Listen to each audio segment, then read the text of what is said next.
আজকে বানাবো আমের চাটনি। সবাই কেমন আছো? আশা করি সবাই ভালো আছো। আমিও ভালো আছি, আমার মেয়েও ভালো আছে, আমার পরিবার সবাই ভালো আছে। তো সর্ষা তেল দিয়ে দিলাম, এখন সর্ষা ফোড়ন দেবো। তোমরা আমের চাটনিতে কী ফোড়ন দাও আমাকে বলবে। আর শুকনো লঙ্কা ফোড়ন দেবো। শুকনো লঙ্কা ফোড়ন দিয়ে তারপরে একটু কালো হয়ে গেলে মরিচটা, মানে মরিচের কালারটা চেঞ্জ হয়ে গেলে, শুকনো লঙ্কার কালারটা চেঞ্জ হয়ে গেছে, দেখো সর্ষেটা পুড়ে গেছে। এখন আমি কেটে রাখা আমগুলো দিয়ে দেবো। আম কেটে রেখেছিলাম, তখন কি একটু মুখে খেয়ে দেখলাম কি টক নাকি, দেখি তো খেয়ে, তো খেতে নিয়েছি, দেখি কি এটা কাঁচা মিঠা আম। তো আমার জানা ছিল না এটা কাঁচা মিঠা আম, জবি হোক এটা দিয়ে চাটনি বানাবো। আর দেখো এদিকে না আমটা কালো কালো কিছু দেখা যাচ্ছে, তো এটা ভালো ভালো লাগবে না, এই জন্য আগের থেকে সরিয়ে নিলাম, মানে উঠিয়ে নিলাম। আমার কথা বলার ধরনটা একটু আলাদা, হয়তো আমি মাঝখানে মাঝখানে আটকে যাই, তো মাফ করে দিও। আমি যথেষ্ট ট্রাই করব ঘরে বসে একটা ফেসবুকে ভিডিও বানিয়ে যদি কিছু একটা উপায় বের হয় তাহলে তো ক্ষতি নেই, তাই না বলো। আর তোমাদের যদি মন চায় বানাতে তাহলে তোমরাও বানাবে, তাই না বলো। সবাই সবাইকে সাপোর্ট করো, এটাই তো। আর কিছু তো না। এখন দেখো আমি এপুট এপুট করে ভাজা ভাজা করে নিলাম আমগুলো, আর তারপরে জল দিয়ে দেব। ভাজা ভাজা প্রায় হয়ে গেছে, দেখো মজে গেছে আমগুলো না। এখন আমি একটু নেড়ে চড়ে নিলাম, নেড়ে চড়ে নিয়ে একটু জল দিয়ে দেবো।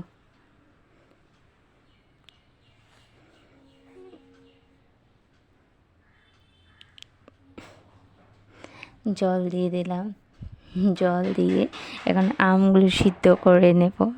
আমগুলো সেদ্ধ করে নেব, আর সেদ্ধ তো একটু পরে দেখিয়েছে কিন্তু, হ্যাঁ। আর এখানে আমি দিয়ে দিলাম চিনি। চিনি আর ঘরে আনা ছিল লালমোহন, তো লালমোহনের যে শিরাটা আছে না, ওই শিরাটাও আমি ঢেলে দিলাম। তো চিনি একটু কম দিতে লাগলো, তাই না। আমি চাটনির জন্য আরেকটা মশলা তৈরি করে নেব। এখানে নিয়ে নিয়েছি আমি মৌরি আর শুকনো লঙ্কা, দুটো উপকরণই নিয়েছি। ভেজে নিলাম, এখন আমি গুঁড়ো করে নেব। গুঁড়ো করে এই গুঁড়োটা আমি দিয়ে দেবো আমের চাটনিতে। তো একসাথে করে নিচ্ছি।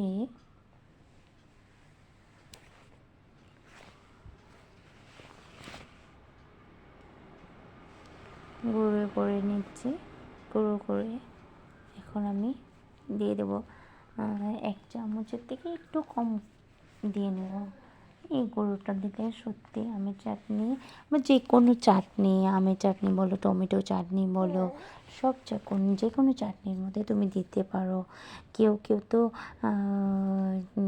এটা কী বলে, পেঁপে, অমিতা বলে এসএমসে, তো পেঁপের চাটনির মধ্যেও ইউজ করে। তো আমি কখনো বানাবো, দেখাবো। তারপরে বগুড়ির মতো ইউজ করে। চাটনির মধ্যে একটা লাস্টে কি মশলা দিলে খুবই ভালো লাগে, গন্ধটা খুব ভালো লাগে আর খেতে ভালো লাগে। তো আমার চাটনি হয়ে গেছে, আমি নামিয়ে নিলাম। দেখো জেলি জেলি হয়েছে, তাই না। আর আমি কাজু বাদাম দিয়েছি, যে ওটা দেখাতে ভুলে গেছি, তো কাজু বাদামও দিয়ে দিয়েছি। আমার রেডি হয়ে গেল চাটনি। দেখো দেখতে যেরকম সুন্দর হয়েছে, খেতেও তো সুন্দর হয়েছে। হয়তো তোমরা খেলে বুঝতে পারতে কেমন হয়েছে। তোমরা সবাই ভালো থেকো, আমিও ভালো থাকবো। Tata, bye bye.